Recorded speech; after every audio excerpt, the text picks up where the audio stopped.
Welcome back to This Day Live, the Sunday talk show here on the Arise News channel. Now with me in the studio, I have Professor Bola Akintenwa, Director General, Bolichak Center for International Diplomacy and Strategic Studies, and former Director General of the Nigerian Institute of International Affairs. Modele Sharafa Yusuf, Arise News analyst, is also here.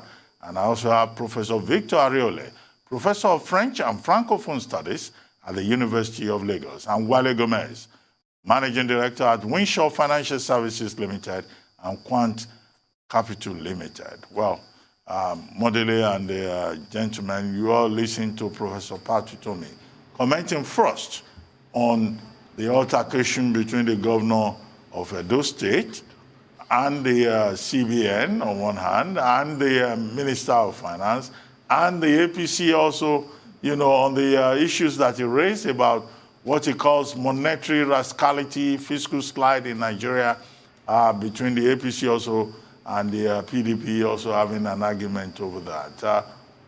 We all listened to Professor Tomi on that particular subject. Let me start with you, Modele Sharafa Yusuf. Yeah, thank you, Ruben. As you said, Professor Utomi addressed the issue roundly. We all know the consequences of this kind of fiscal rascality, as you describe, is inflation. I am not an economist, but for me, what's important is government's reaction to these allegations from Governor Baseki. It ranged from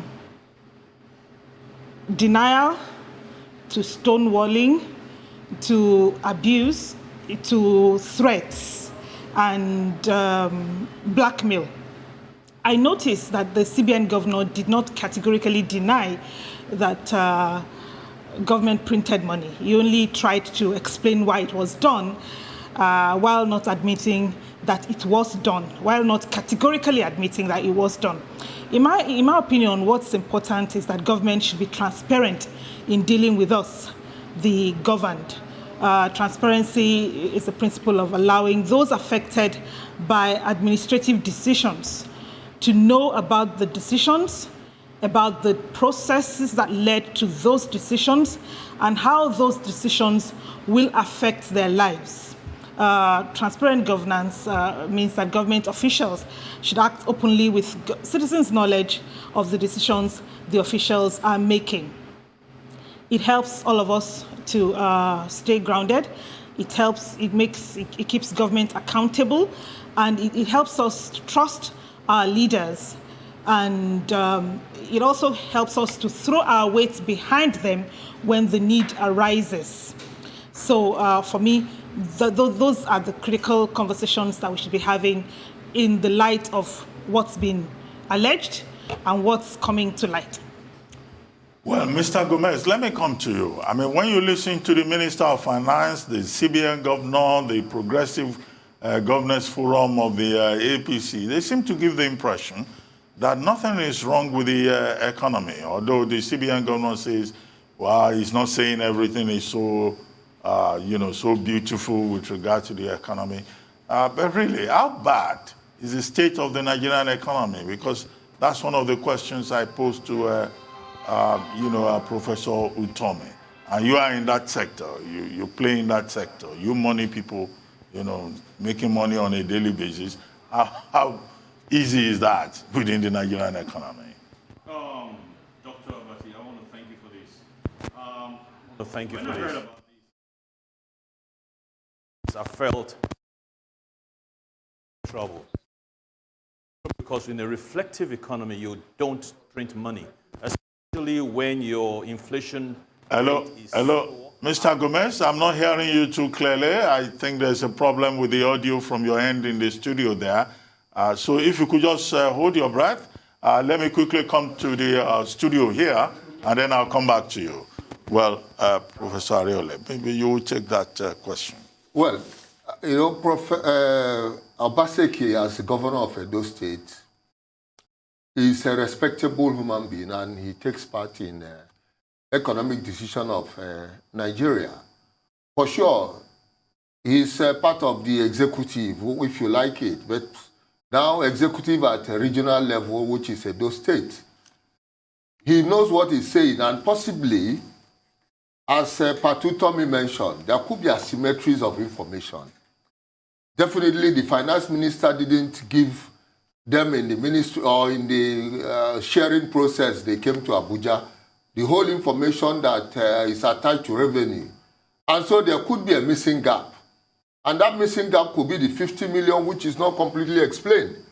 And he has rights to say, oh, where is this 50 million coming from? And if it's not coming from where he knows that is valid as a revenue generated in the Federation, he has 50, 60 billion. It's billion. Whatever billion, sorry, 50, 60 billion. Yes. Whatever, it means that there is a gap in revenue generation, which he is trying to understand, and information was not supplied to him. And he has right, because of non-transparency of Nigerian government and whatever, he has right to come and tell the world that this is what I'm saying. And virtually there is nothing wrong in CBN, known as the last resort lender to government, to print money. I don't see anything wrong in that. But where the wrong comes in is not explaining from which area are you going to pay back the money. Very important. And there is another side of it which people don't seem to understand. We have now Zamfara government that can claim to be a miner of gold, and is explaining that he can also deposit gold in central bank and claim money. Is there anybody telling us whether there is money coming from Zamfara State that is not reflected in the revenue generation process of Nigerian Federation? Nobody is telling us that. And it's so hurting because people from the South could be thinking, oh, they use our oil money to call for Federation account, and then Zamfara is here claiming Matawale is now a very big person in terms of talking about revenue generation, claiming he can generate revenue with gold. And as we know today, by 31 kilogram or kilo of gold that he was sent to central bank, we are talking of 22 million naira thereabout. And if he has so many of it and deposited in the central bank, they should tell us how it comes into revenue of the Federation, upon which we can say, okay, the shortfall is based on gold sent to central bank. Central bank governors should not be threatening the state governors at all. It doesn't make sense because they are his boss. Beyond his being controlled and monitored by World Bank and IMF, which are basically his main bosses, we know that he can do or undo in terms of printing money. He knows the rule with his IMF and World Bank. They know the rule of what it means to print money. And for sure, if he has gone wrong, those people would have attacked him. For sure, we know he hasn't done anything wrong, whether print money or whatever. There are rules set, and the world knows the rules set. So he hasn't done anything wrong. But the point remains that there is a revenue loophole or revenue shortfall, which possibly Governor Baseki saw in his meeting with the central bank, with the finance minister, which must be explained to Nigerians. And it's very important. There seems to be a consensus that Nigeria has a revenue problem, which has to be addressed, particularly with the volatility of crude oil price within the international spot market. Mr. Gomez, I understand the audio in your studio is fine now, so I'll just quickly come back to you. Mr. Gomez, can you hear me? I was saying that, yes, can you hear me? Yes, please, go ahead. I was talking about the reflective index of any economy. When you have ministers printing money, the first thing you realize is that there's a deficit in our income generation mechanism. And see, the 33% inflation rate we have now in Nigeria is a reflection of the printing of the money, because there's too much money running after a few goods. And that created the income that we have, the inflation we have right now. When I heard about it, we are in a big problem, because the first thing we do in this country is to start by trying to make things easier for yourselves. And once we do that, we keep doing that all the time. It won't stop. Now, before you print any money for any economy, it has to be backed up by another source of income that will cushion the effect of the money that you have printed. I find it very unbelievable that at this point in time in our economy we'll be printing money. There's nothing wrong in it if we can back it up, but I don't think the way it is now we can back it up. So that's the problem we're having now. It's going to keep on rolling, and we hopefully, if the truth comes out, hopefully they'll change and tell us the truth of what's really happening. Thank you. Yeah, Professor Tomi's point is that in other jurisdictions, when you print money, you use it for production. You back it up with productivity. But here, we don't back it up with anything. Otherwise, we back it up with conspicuous consumption. And as a result, we just expand the scope of distortions within the economy. Professor Akintenewa, let me come to you. You listened very carefully to Professor Utomi, particularly on this question of the printing of money, which the CBN governor says, well, it's a job of the CBN to print money. And those who are owing the CBN should get ready to pay up in May. Professor Utomi spoke on a lighter mood. And from his submissions, I do agree with a number of points he raised. And I think that the problem essentially deals with the operational word integrity. According to Utomi, he suggested that the economy should be run with integrity. And I think that what is happening is that our integrity lacks integrity in all aspects. It is not wrong with integrity. And Mandela did well by reminding us that, look, there is no transparency. This is the issue. There is no problem in seeking to print any amount of money. Since there is paucity of funds, if the revenue is not coming and you need money, we do know that, as you rightly pointed out yourself, that when you print new money, you must back it up with productivity. You must have all that. And Wale similarly raised the issue differently by saying, look, you print money, but there's no evidence of anything, to back it up. So I think that the PMB, Muhammadu Buhari's administration, acting through the CBN, is simply an administration of non-transparency, deceit. And this is where the issue is. They need to carry us along in all these things. And we should thank the good financial expert, Obaseki, governor and a financial specialist. Well, thank you very much, Professor Akintenewa. I would like to say you cannot be more correct. In your own words. It's time now for a break here on This Day Live, the Sunday talk show. When we return, the conversation will continue. Don't go away. We'll be right back.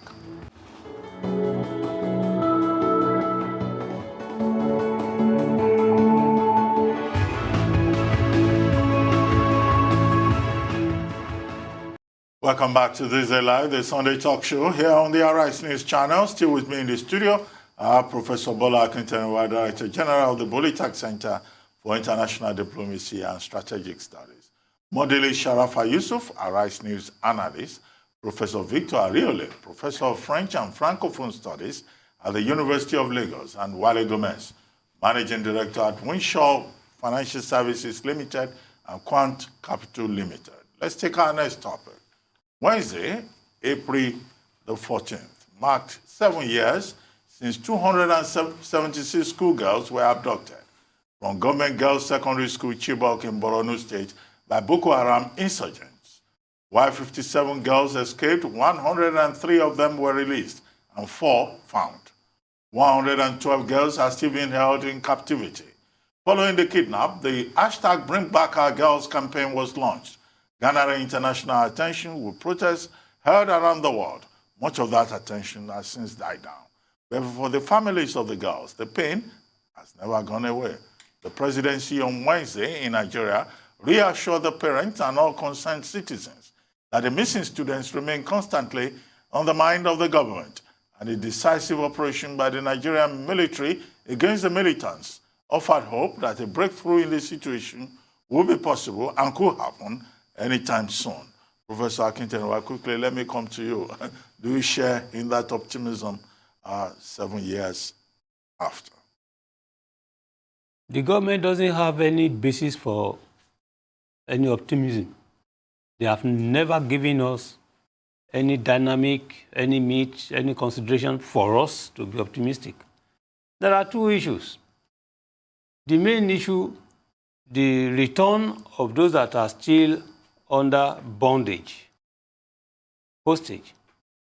The second issue is about related questions that are not answered by government, which do not suggest any readiness, any seriousness of purpose by the Buhari administration. Now, for instance, we should recall that by the time the federal government's pupils were abducted, they were preparing for their examinations, graduating examinations. They were preparing for that. Now, since that time, the school has been closed. All right? It has not been reopened. Why is that?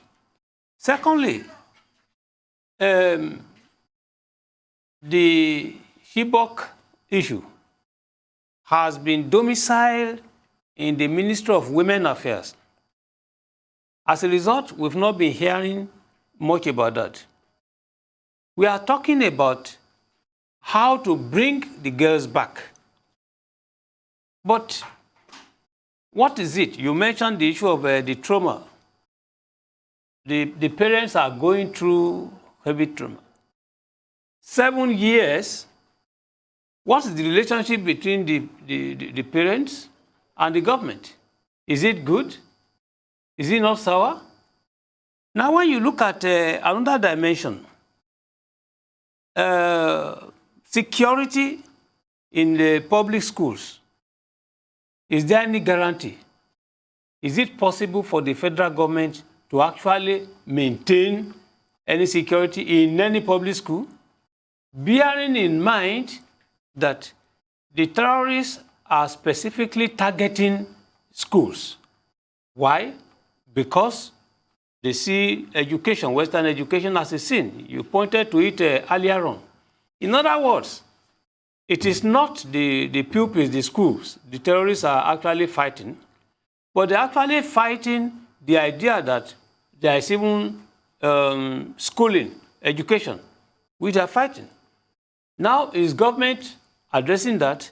There is this critical issue of the report. There is the report of the investigations. We have this report of General Ibrahim Sabu's fact-finding committee.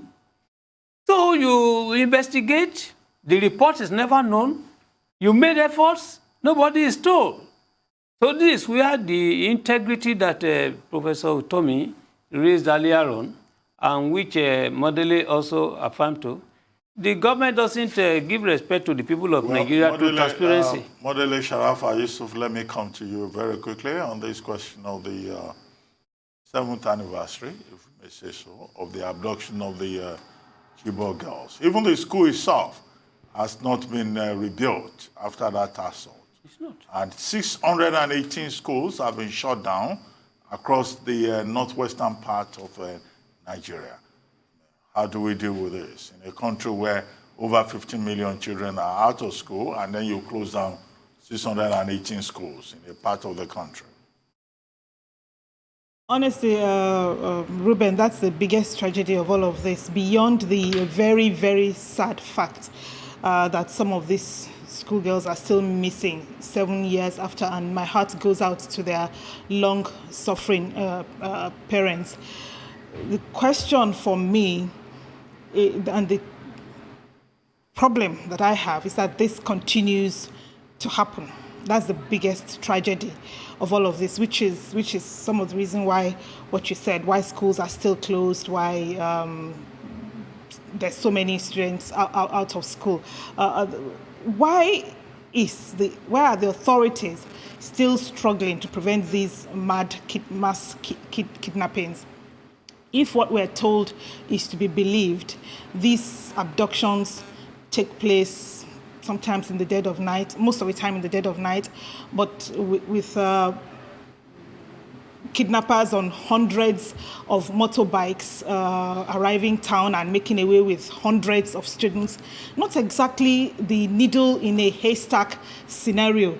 You know, it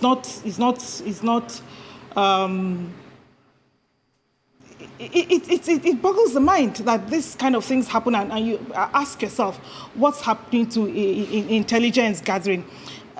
Unfortunately, you know, experts estimate that about 10% of abducted people, kidnapped people, would never make it back home.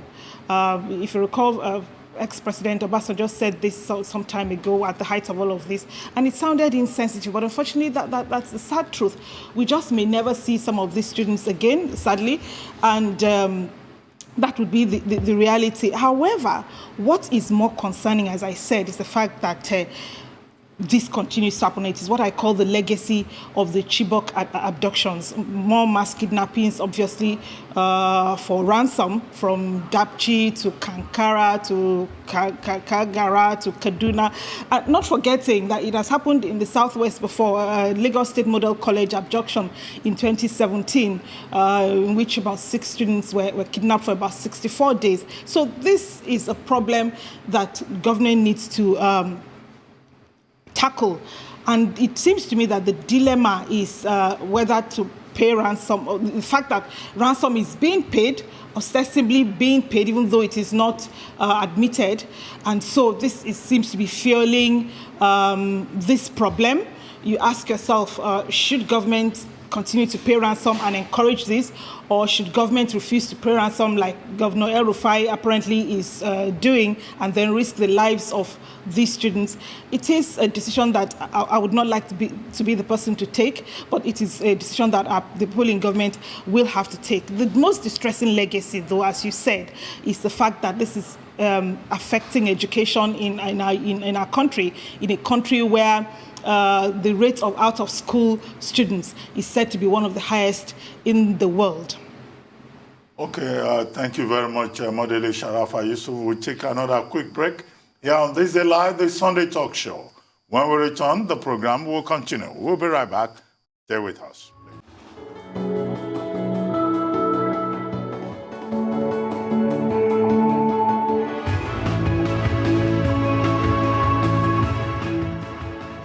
Welcome back to This Day Live, the Sunday talk show here on the Arise News channel. I still have with me in the studio Professor Bola Akinterenwa, Modele Sharafa Yusuf, Arise News analyst, Professor Victor Areole, Professor of French and Francophone Studies, and Wale Gomez, Managing Director at Winshaw Financial Services Limited and Quant Capital Limited.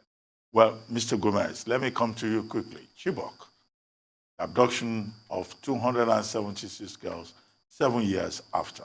Your take.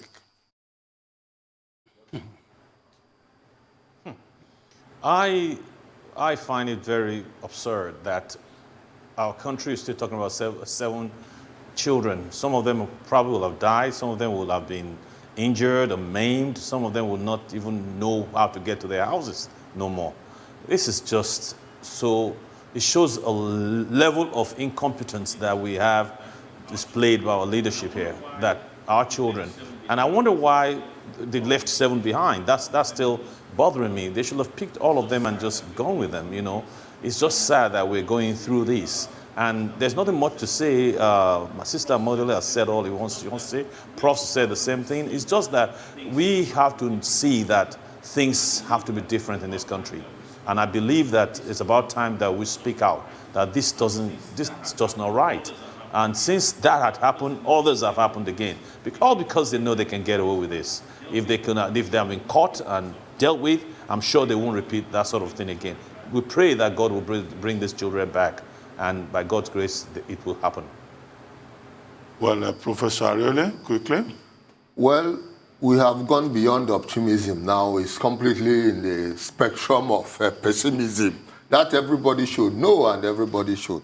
Now, the next thing will be a responsible government should be thinking of how to comfort or bring solace to the parents and the siblings of those 112 remaining.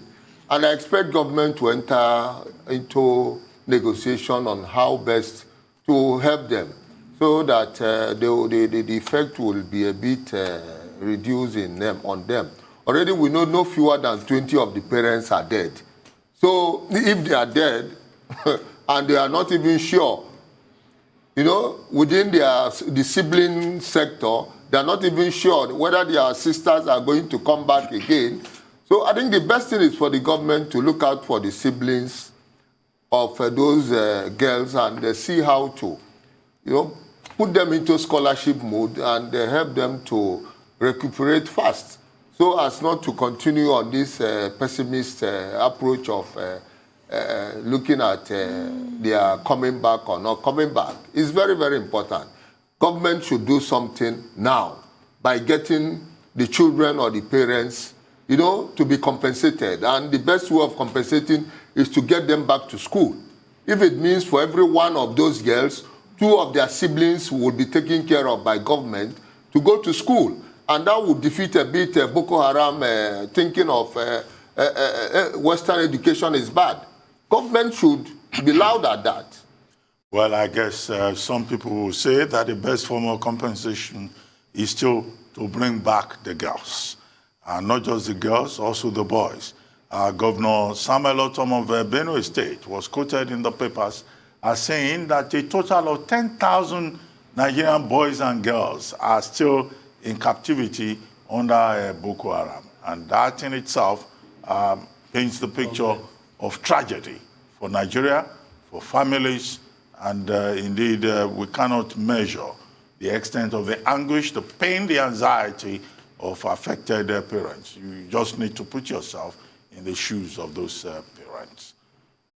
Let's take our next topic. Governors of the Southeast have resolved to form a joint security outfit, codenamed Ebubeagu, to coordinate vigilante activities in the region.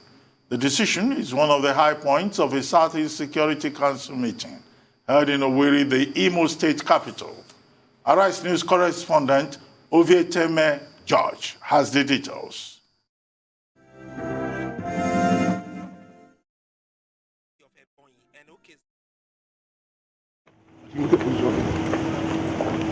The Imo State Government House was the melting pot for governors in the southeastern part of Nigeria.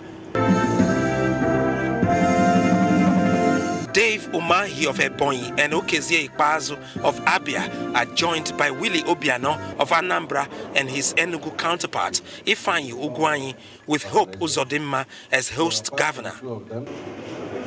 After the opening formalities, the governors and representatives of security agencies went into a closed-door meeting. Predictably, recent disturbances in the region and attacks on the Imo Correctional Center and the headquarters of the State Police Command dominated discourse at the Southeast Security Council meeting in Owerri. 1. To strongly and unequivocally condemn terrorism and banditry in any part of Nigeria, particularly in Southeast. The meeting strongly condemns the burning of police stations, violent attacks on custodial centers with the unlawful release of inmates, and the killings including security personnel, natives, farmers, and herdsmen. The 5 Southeast governors states are on the same page with the federal government on the issue of security challenges in the country. To this end, the meeting makes it absolutely clear that Southeast will stand resolutely with the federal government to fight terrorists and bandits to a standstill. 3, that the political leadership in Southeast has resolved to bring together all the arsenals at their command as one united zone to fight and flush out criminals and terrorists from the zone. The heads of security agencies have been mandated to draw up a comprehensive list of their logistics and material needs for sustainable success in the fight against criminality. for immediate provision by the leadership of the Southeast and federal governments. The Southeast now has a joint security outfit. The meeting resolved to maintain a joint security vigilante, which already has been formed in the 5 Southeast states for the Southeast, and the joint security outfit to coordinate the activities of our vigilante in the 5 South states shall from today be known and called Ebubeagu Joint Security Outfit for Southeast.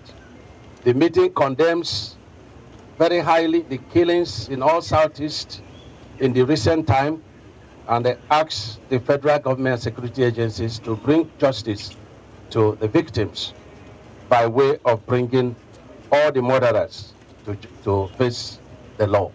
Meeting agreed that military policing in the Southeast should be adequately funded and should become very effective. Meeting agreed that open grazing has been banned in Southeast for a long time now, but requested that security agencies should do everything to implement it. Like Amotekun in the Southwest, the Southeast now has a joint security outfit codenamed Ebubeagu, linguistically appreciated as the strength of the lion to deal with challenges of insecurity confronting Abia, Anambra, Ebonyi, Enugu, and Imo States. Ofieteme George, Arise News. Well, Ebubeagu, strength of the lion, glory of the lion, strength of the lion. All these are governors in the South. They seem to be fascinated with the strength, skills, and symbolism of animals. Professor Areole, let me start with you. Ebubeagu has been very controversial. IPOP, ESN, the leaders of those 2 other groups, say that the governors of the 5 states in the Southeast are coming late to the party. Where were they when, IPOP established the Instant Security Network? And they are now saying that nobody, no Igbo man, should join Ebubeagu, and that whoever does so at his or her own risk. Well, there is an issue here. You see, it's unfortunate that Nigeria is now getting the security issue to be on concurrent lists. And that's what it is. It's no more an exclusive list for the federal government to decide how state will run. Well, Ebubeagu, like they put it, thank God is a fear of tiger, not even lion. Oh, is it a tiger? Yes, tiger. Agu is tiger. Odum is lion. Okay. So, okay. So it's coming back to what Wole Soyinka once said. I see after spending so many years speaking English and French, you still remember your original? No, I still belong there. What I'm trying to say is like reminding one of what Soyinka said when the black people were shouting about negritude and tigritude. Yeah. Now, how do you tell the tiger, falsifies the tiger instead of being in action? You don't Soyinka said the tiger does not shout, it's tigritude. Exactly. It just go and pounce on the person and whatever. So it's already late. The pouncing process is dicey. Everybody knows that. Already we have seen how many people died in Ebonyi State. The opening government was even protecting the people before then. And today, he has come to a loss, and he's talking of Ebubeagu. Thank you, just the fear of Ebubeagu, which is the fear of the tiger, not necessarily the tiger itself. So, or what makes the tiger, a strong animal, or the animal to be afraid of? And I don't see it really being effective, because there has been a multiple security outfits in the Southeast already. We have IPOP, we have MASOB, we have all this kind of thing. And then you bring in this again, more conflicts will be there. I just pray they manage the conflicts well, so that it doesn't escalate into problem for the Southeast. Mr. Gomez, from Amotekun, we are now talking of Ebubeagu. There is also Shege Kafasa in the northern part of the country. Your comments. I just shake my head. It's just a reflection of the standard we have in this country, that people that want to take the bull by the horn and take care of their, security architecture. The problem we have is that We have a police force that should take care of us, but I think they are just not they're not ready for us yet. So we need to take action and do it the way we feel we can do it. And I think that one of the biggest way to do it is through technology. Most times, the security architectures overseas are governed by IT, and that is one area we should consider. Amotekun and Obu or whatever. That will help, but we still need to sit down and take care of it. Thank you. Well, Modele Sharafa Yusuf, Ebubeagu. Well, call it what you will. My only concern with these arrangements is the regional nature of these outfits, Southwest and Amotekun, and Southeast and Ebubeagu. It's given the whole thing regional and ethnic colorations, and given the obviously fragile state of our union, we need to stay vigilant. However, nature abhors a vacuum. If the federal policing system is not delivering on its mandate, people are likely to take the laws into their own hands. Before these arrangements, you remember we had vigilante groups like the Odua People's Congress, or OPC, in the Southwest, which were loose associations that were not properly regulated and which had the tendency to lend itself to nefarious outcomes. So it's okay that state governments are involved and streamlining things, because really what's worse than having these regional outfits is having the individuals resort to self-help. Well, I think we'll take a short break now here on This Day Live, the Sunday Talk Show. When we return, the conversation on this will continue with Professor Akintenwa, and we'll take our final topic. We'll be right back.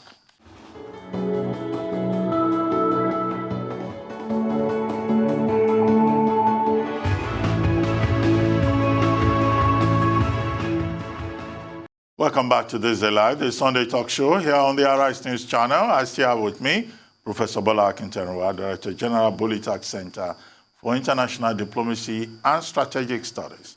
Modele Sharafa Yusuf, Arise News Analyst, Professor Victor Ariole, Professor of French and Francophone Studies at the University of Lagos, Nigeria, and Wale Gomez, Managing Director at Winshaw Financial Services Limited and Quant Capital Limited. Well, before we went on break, we were talking about Ebubeagu and these regional security outfits. Professor Akintenwa, before we took that break, it was your turn. When Professor Arioli said he wouldn't see Ebubeagu succeeding, if we look at the specific objective, we can agree with him, and we can also disagree. Agreement in the sense that Ebubeagu is supposed to deal with the issues of, touching, burning police stations, custodial centers, and so on and so forth. From that perspective, your objectives are very specific. We can expect success there. But the moment the same governors are talking about Ebubeagu coordinating the vigilante groups all along, that is where the failure will be there. Because, as you have pointed out, you have a various group, MASOB, IPOB, they will not agree. You cannot control them. And IPOB had made it clear that, look, you join them, we will deal with you. But the bottom line is that this issue of Ebubeagu does not address the problem in the Southeast. IPOB has a permanent character. Ebubeagu has a temporary character. The ECN, IPOB, is talking about self-determination as distinct from seeking to prevent people from further attacking police stations and so on and so forth. So the issue of self-determination, whether the federal government wants to understand it or not, I think that the issue of self-determination is a right in international law. They should look at the issue differently. National security should not be just taken for granted.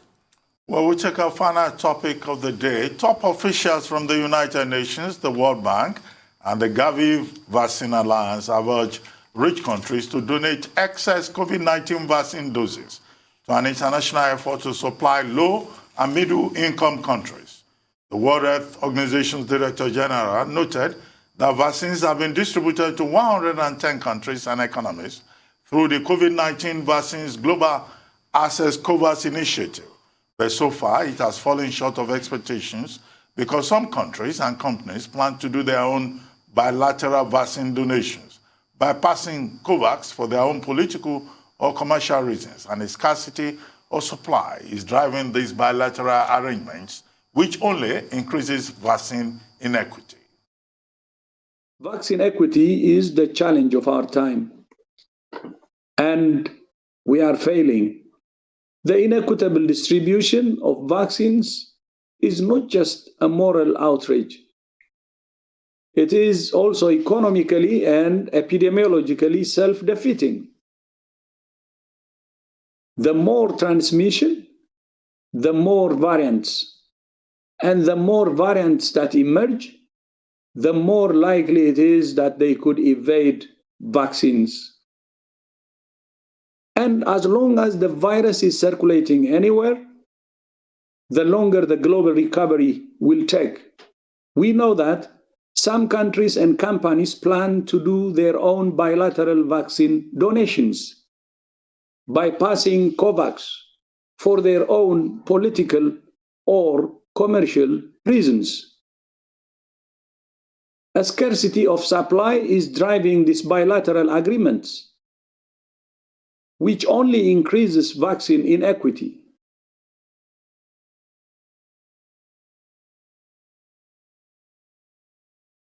Well, Mr. Gomez, let me come to you.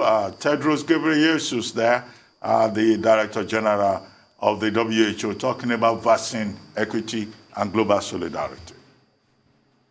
Yeah, when he was talking about that, I was listening. When he was talking about that, I was listening to him about vaccine inequality in different countries. And what you expect people to do is that they take care of their own community first, either through their economic value or through their technological value. Now, what they have done now is they're taking Africa. Most of the people that are going through the inequality in vaccine distribution, and most of them are African countries. And when you look at the countries that have vaccine at its peak right now, they are developed countries. That shows, I mean, they're taking care of themselves. We, as a country, should consider find a way of developing our technological architecture as well, because other countries will not take you as they take their own first before they take care of Nigerians or African countries. So I believe that the inequality could be taken care of after they have taken care of their own citizens. Nigeria should do something about this. Find a way of buying more volume so that they can take care of everybody. Right now, there's deficiency. Well, Modele Sharafa Yusuf, we have just about 2 minutes to go. Your thoughts on this? Out of 690 million doses distributed worldwide, high-income countries have taken about 87%, and low and mid-income countries have taken just about 0.2%. How about that for equity? Clearly, there's no equity here. As the WHO chief said, our best chance of all staying safe is to ensure a COVID-19 vaccine is available for all as a global common good. This will only be possible when everybody has access to it and people sign up for it, because there's no use having vaccines as we currently do in Nigeria, and people are refusing to take the vaccines. So beyond supply, there is also the need to address vaccination hesitancy. Well, very quickly, Professor Akintenewa, we have less than 2 minutes now, clearly. You see, I don't know why we black people, African people are talking about equality. There's no basis for that. International politics is largely predicated on inequality, injustice all along. So there's no need pretending, asking. The second point is that donating excess vaccines to people of middle or low-level income countries. Look, there's no basis for that. I don't believe that they should give Nigeria. Deny Nigeria of these vaccines, the next 24 hours, Nigerians will come out in their best forms. And we will now see that this vaccination effort will be thriving. Nigerians make a lot of progress when they are challenged. I think that is just basically what the Nigerian people should be focusing on. Well, the last word on this, Professor Ariole. Well, it's like the monetary fund issue. We are talking of gangster capitalism to gangster vaccination distribution now. So it's very, very clear. There is no way there will be equity. But the unfortunate thing is that, you see, the government, African government, supposed to come together and formulate a way of producing their own vaccine. Somehow, I read somewhere from Professor Soyinka's submission that people like Professor Tom David West have tried in the past to do something about it. And it was unfortunate that the funding organization came one day and stopped them from doing further research about it, which means those who are funded will also not take it easy for seeing Africans develop their vaccine. They have vested interest. Exactly. So there is a need for our government, the African government, in unity, to talk about how to develop vaccine that has African base. That's the take. Wow. African Union must start talking about African vaccine. I get your point. African countries need to invest more in research and development so that we don't get left behind, as appears to be the case with the COVID-19 pandemic. You've been watching This Day Live, the Sunday talk show here on Arise News. I'm Ruben Abati. For my entire team here in Lagos, it's bye for now, and thank you very much for watching. We'll see you again next weekend. Thank you.